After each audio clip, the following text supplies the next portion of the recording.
Did you ever wonder what happens to an artist's unreleased music when they die? Can their voice still reach us from beyond? Some of the most haunting musical moments happen when we hear new songs from artists who are no longer with us. These ghostly melodies offer one final connection to talents taken too soon. The music industry has a long history of releasing albums after artists have passed away, turning studio scraps, demos, and unfinished projects into commercial releases that fans desperately crave. Number 10, Pearl by Janis Joplin. Have you ever felt the raw emotion in Janis Joplin's voice? When Janis Joplin entered the studio to record what would become Pearl, nobody knew these sessions would be her final creative output. The raspy-voiced rock and blues singer had already established herself as one of the most powerful vocalists of her generation when she began working on her second solo album in 1970. Only 3 days after recording the a cappella Mercedes-Benz, Joplin was found dead from a heroin overdose in her hotel room. She was only 27 years old. Pearl was released in January 1971, just months after her death, and quickly became the biggest-selling album of her career. The album features some of Joplin's most recognizable songs, including Me and Bobby McGee, which became her only #1 single. The album was nearly complete when she died, with only Buried Alive in the Blues left as an instrumental track because Joplin never had the chance to record vocals for it.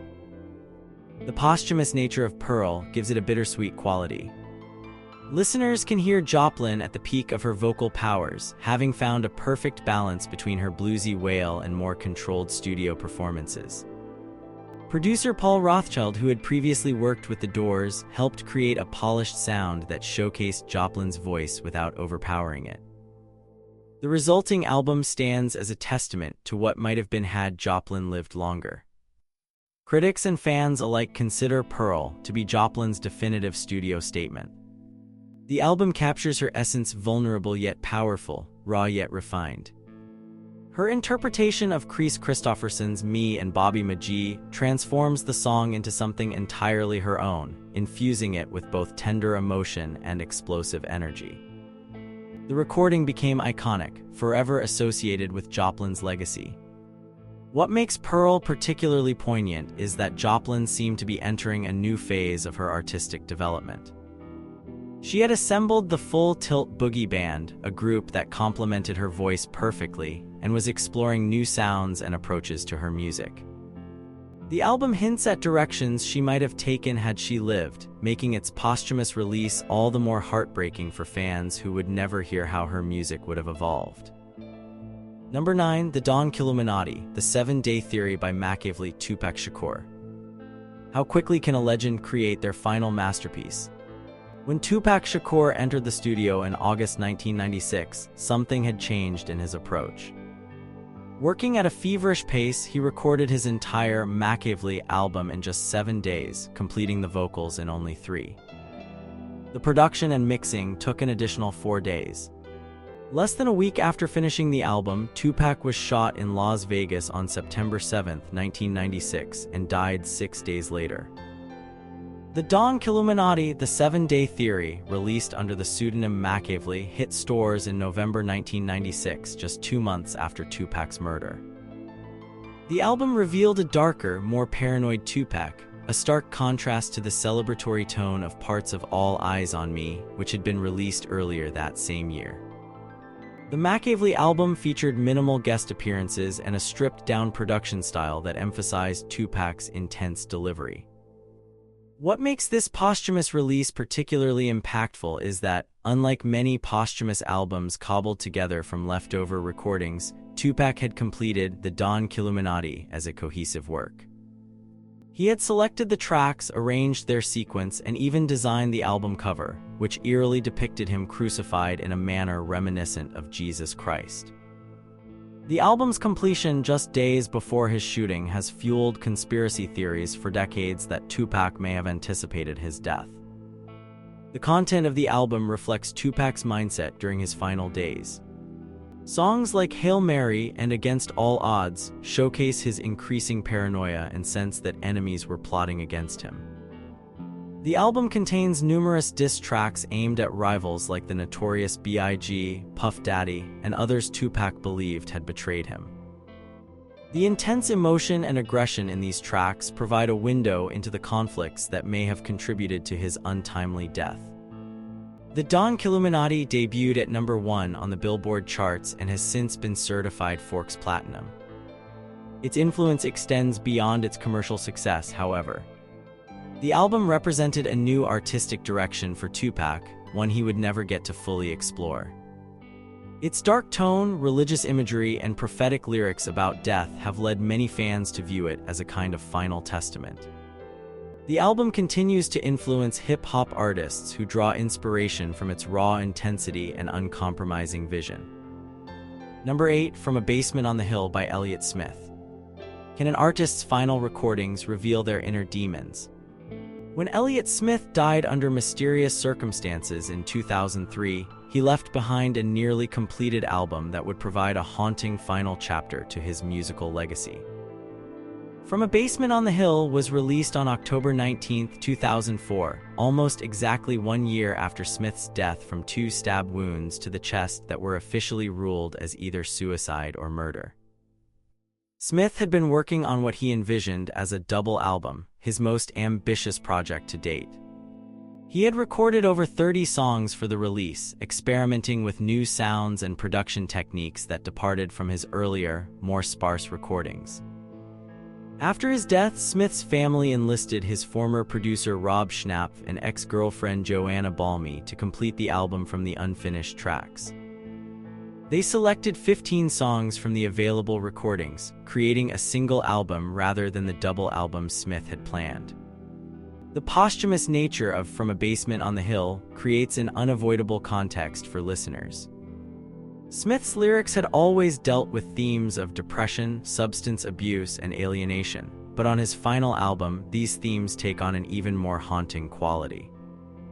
Songs like A Passing Feeling and King's Crossing contain lines that seem to foreshadow his death, though whether this was intentional or simply a reflection of Smith's ongoing struggles remains unknown. Musically, the album represents Smith's most expansive work. While retaining the intimate, confessional songwriting he was known for, From a Basement incorporates elements of psychedelic rock, noise, and experimental production techniques. Songs like Coast to Coast and Don't Go Down feature distorted guitars and unconventional arrangements that hint at new directions Smith might have pursued.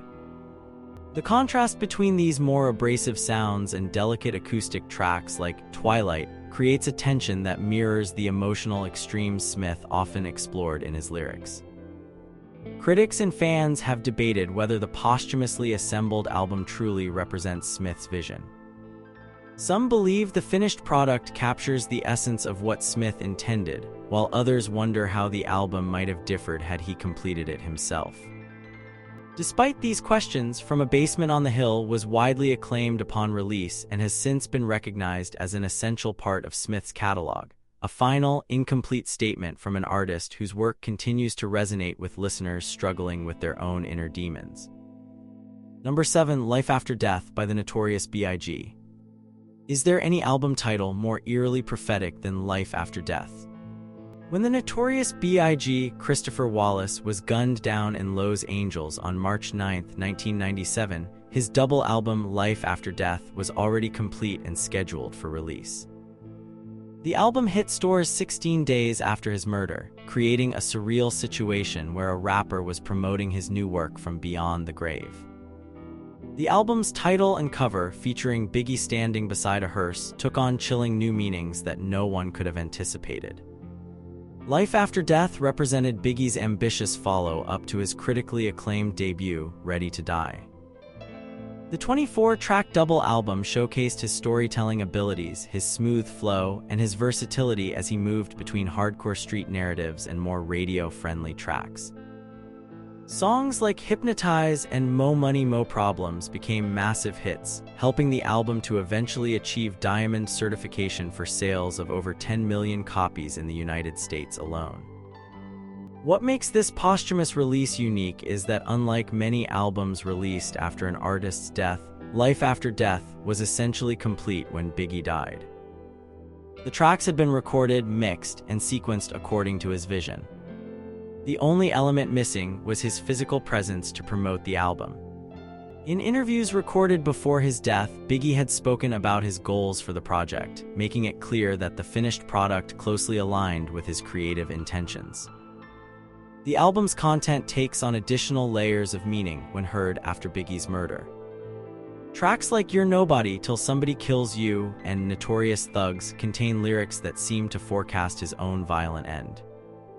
While these themes were common in gangsta rap of the era, the reality of Biggie's murder transformed them from artistic expression into something more disturbing.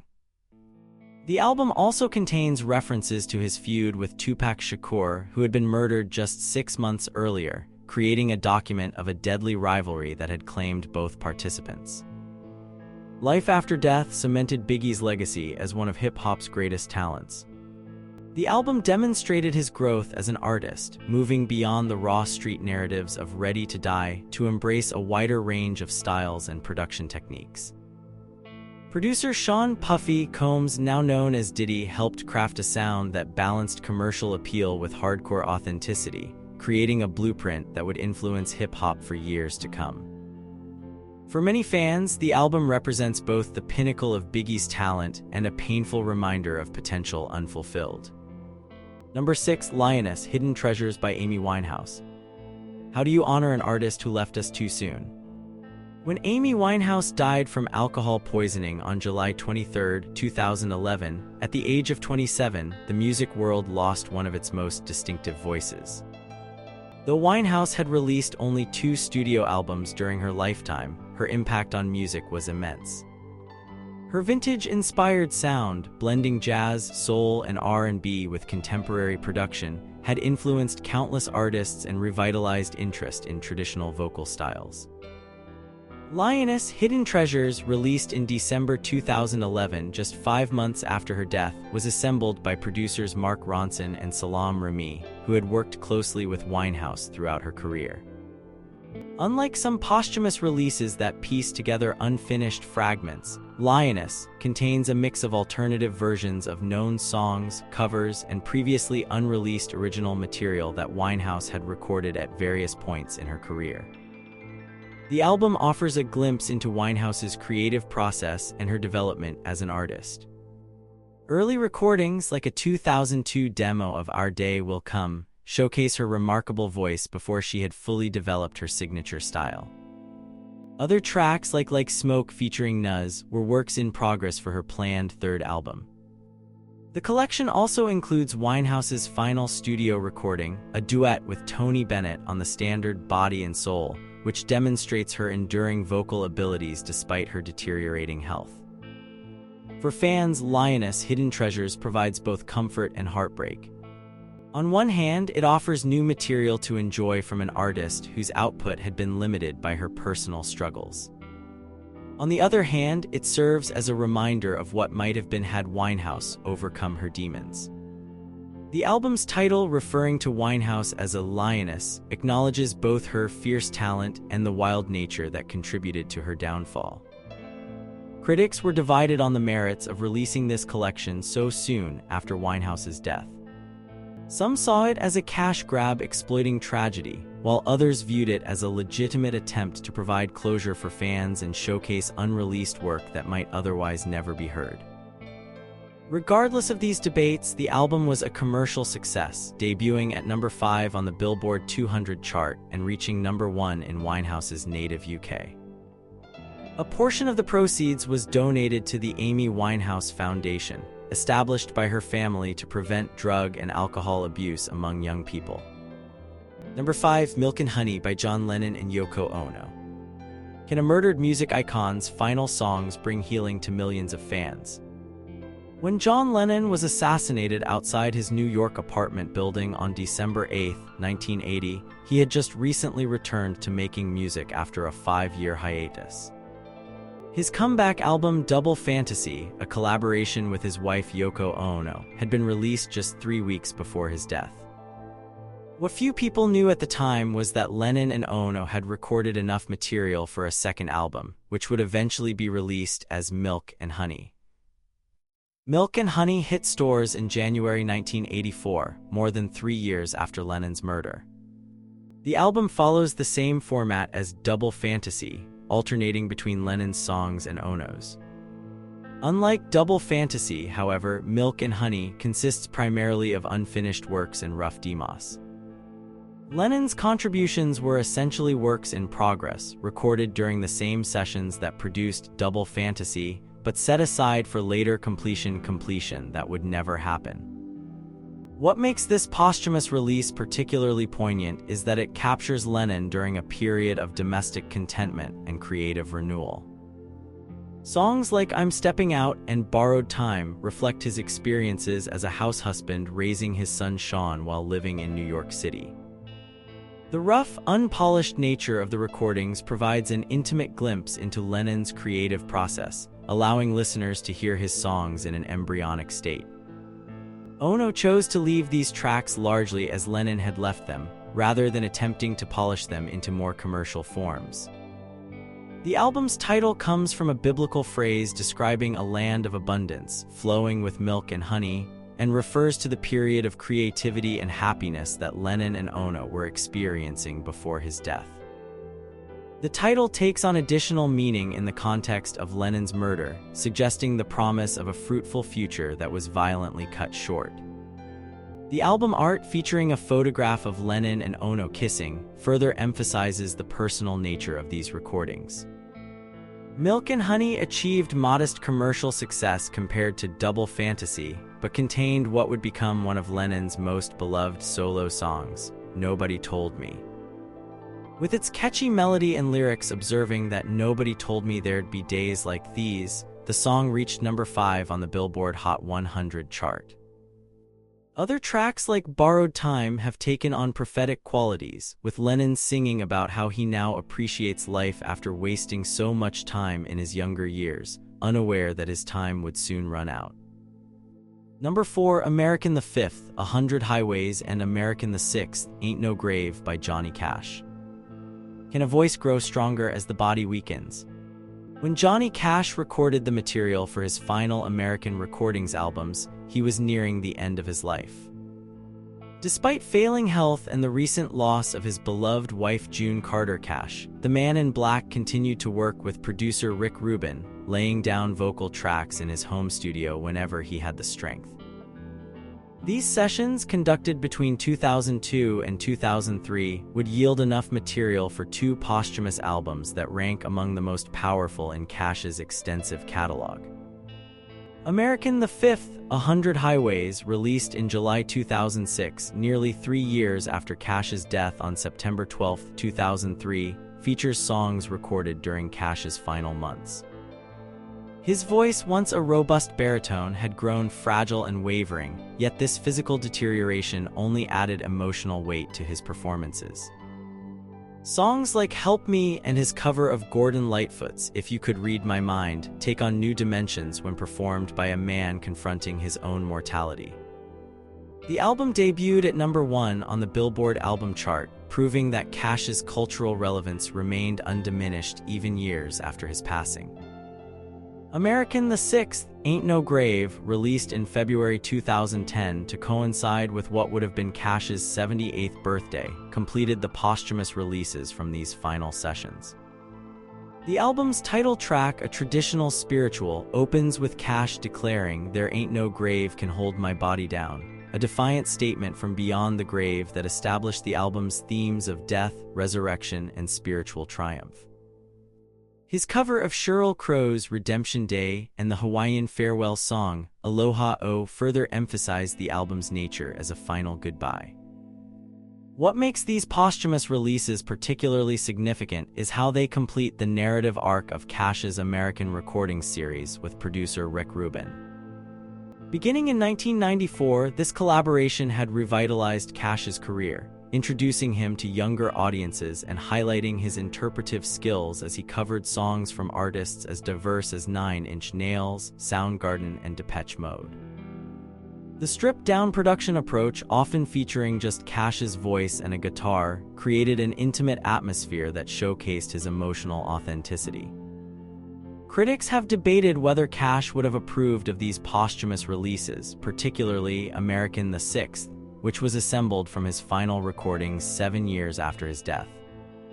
Rubin has maintained that Cash recorded this material with the explicit understanding that it would be released after his death, and that the songs were specifically chosen to address themes of mortality and spiritual transcendence.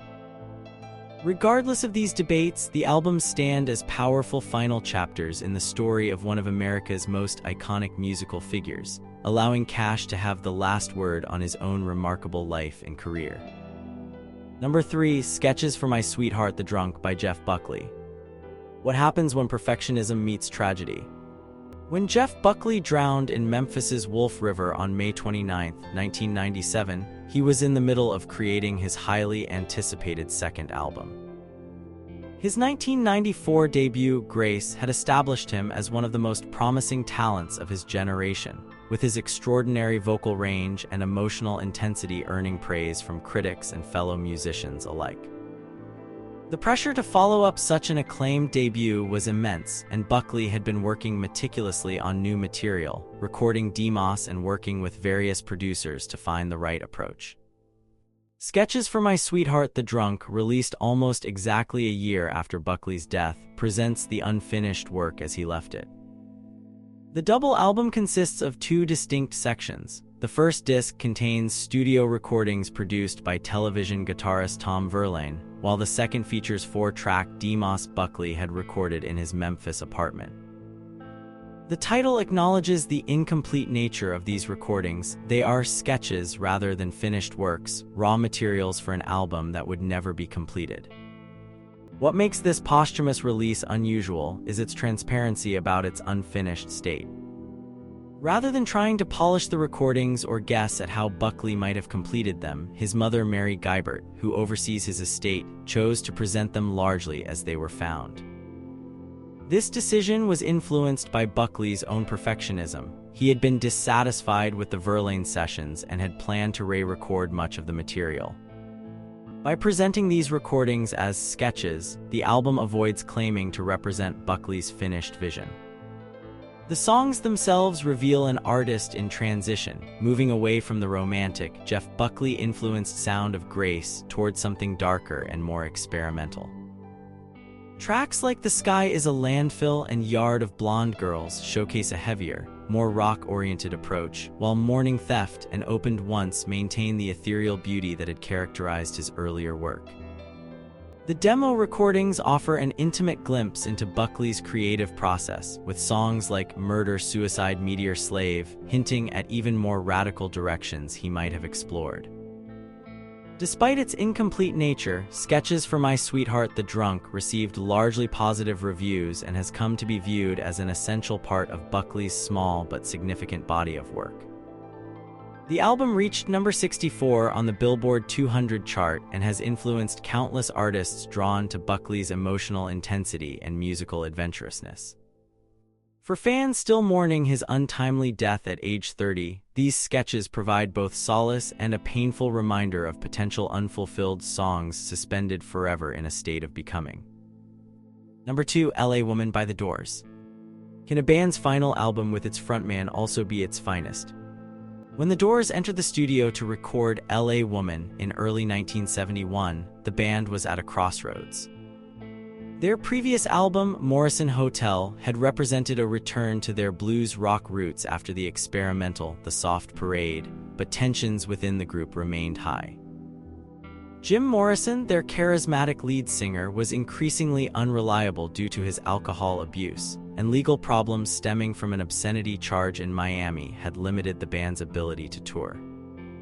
Against this troubled backdrop, The Doors decided to produce the album themselves with their longtime engineer Bruce Botnick, rather than continuing to work with producer Paul Rothschild, who had overseen their previous recordings.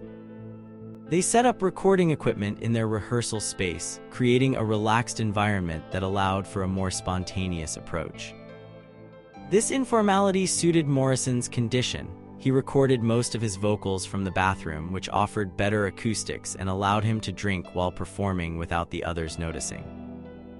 The resulting album, released in April 1971, captured the Doors at their most authentic and blues-influenced. Songs like Love Her Madly, Riders on the Storm, and the epic title track showcased the band's musical chemistry and Morrison's still powerful vocal presence, despite his deteriorating health. The album received positive reviews and performed well commercially, suggesting that the Doors had found a sustainable direction for their future work. What no one knew at the time was that L.A. Woman would be the final Doors album featuring Jim Morrison. 3 months after its release, Morrison was found dead in a bathtub in Paris on July 3, 1971, at the age of 27. The official cause of death was listed as heart failure, though no autopsy was performed, leading to decades of speculation about the true circumstances of his passing. L.A. Woman thus became a posthumous album in retrospect, not in its creation, but in how it has been received and interpreted since Morrison's death. Lines like, "Well, I've been down so goddamn long that it looks like up to me" from L.A. Woman and the entirety of Riders on the Storm, with its images of a killer on the road, have been scrutinized for clues about Morrison's state of mind in his final months. The album's cover, featuring a yellow road sign against a blue background with the band members' faces emerging from the surface, has become an iconic image representing not just the album but the end of an era.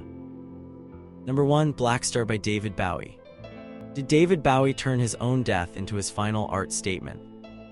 When David Bowie released Black Star on his 69th birthday, January 8, 2016, few knew that he had been battling liver cancer for 18 months. 2 days later, on January 10th, the world was shocked by the announcement of his death. Almost immediately, listeners began re-examining the album's lyrics and imagery for clues, discovering that Bowie had crafted a deliberate farewell, perhaps the most carefully planned posthumous album in music history. Unlike traditional posthumous releases assembled from unfinished recordings after an artist's death, Black Star was fully completed and released while Bowie was alive, with the knowledge that many would be experiencing it after his passing. Working with producer Tony Visconti and a jazz quartet led by saxophonist Donnie McCaslin, Bowie created an album that pushed musical boundaries while lyrically addressing his impending death. The secrecy surrounding Bowie's illness meant that only those directly involved in the project knew its true context. The title track, Black Star, sets the tone with its nearly 10-minute length and enigmatic lyrics about a solitary candle, widely interpreted after Bowie's death as representing a life flickering out. The music video reinforces this theme, featuring a dead astronaut, presumably Major Tom from Bowie's early hit Space Oddity, and Bowie himself with bandaged eyes, signifying blindness or death. Other songs continue these themes. Lazarus begins with the line, "Look up here, I'm in heaven," while its video shows Bowie in a hospital bed, eventually retreating into a dark closet. What makes Black Star remarkable as a posthumous statement is how it transforms private suffering into public art without self-pity or sentimentality. Bowie approaches death with the same creative curiosity and artistic reinvention that characterized his entire career. The album draws on influences ranging from experimental jazz to industrial music to create a sound distinct from anything in Bowie's previous work. Even while facing mortality, Bowie refused to repeat himself or rest on past accomplishments.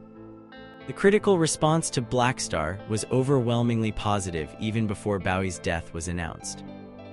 After his passing, the album took on additional layers of meaning, and many critics revised their initial assessments, recognizing it as one of Bowie's most daring and coherent artistic statements. The album debuted at number 1 in numerous countries, including the United States, remarkably, his first album to top the Billboard charts. In death as in life, Bowie remained ahead of his time, transforming even his final exit into a provocative work of art that challenged conventions and expanded possibilities. Have we ever fully appreciated the final gifts these musicians left behind? Will we ever stop discovering new meanings in the works they created as they faced their own mortality?